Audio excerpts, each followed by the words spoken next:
Teror palsu. Media Tempo akui kiriman kepala babi adalah rekayasa dan sudah minta maaf kepada pihak TNI.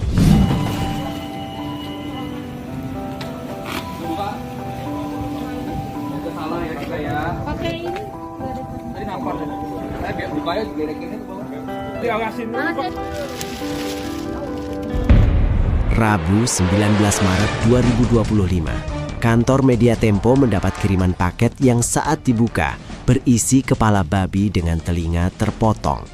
Paket tersebut ditujukan kepada Francisca Rosana, jurnalis dan host rubrik Bocor Alus.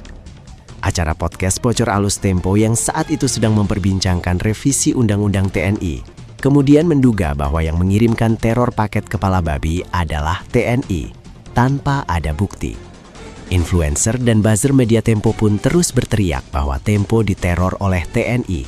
Namun setelah kepolisian melakukan investigasi, termasuk komunikasi dengan pihak TNI, justru bukti ditemukan kalau yang mengirim paket adalah orang dari LSM yang masih berafiliasi dengan Media Tempo itu sendiri. Media Tempo pun langsung mendatangi Maijen TNI Kristome, yang saat itu menjabat Kepala Pusat Penerangan TNI.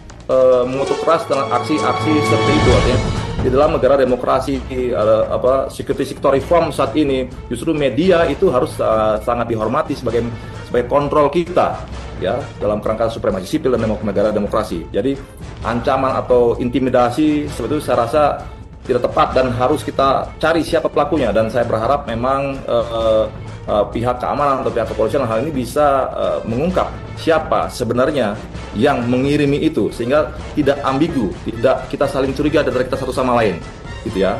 Kalau perlu memang bisa Tempo minta bantuan TNI misalnya pada kami, misalnya kalau memang perlu Polri dibantu oleh TNI untuk mencari siapa sih sebenarnya yang bermain di belakang ini semua. Media Tempo meminta maaf kepada Kapus Pen TNI karena telah menuduh dan memfitnah TNI. Namun, Media Tempo menolak untuk membuka kasus teror kepala babi ini sebagai rekayasa dan tidak mau membuka di ruang medsos.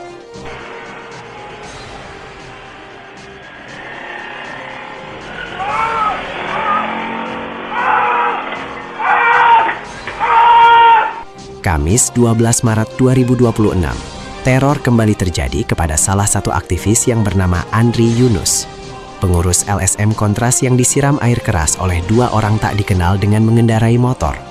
Tentu peristiwa penyiraman air keras tersebut akan dihubung-hubungkan dengan aktivitas Andri yang mengkritik TNI dalam sebuah podcast. Namun berbeda dengan kasus penyiraman air keras terhadap penyidik KPK Novel Baswedan yang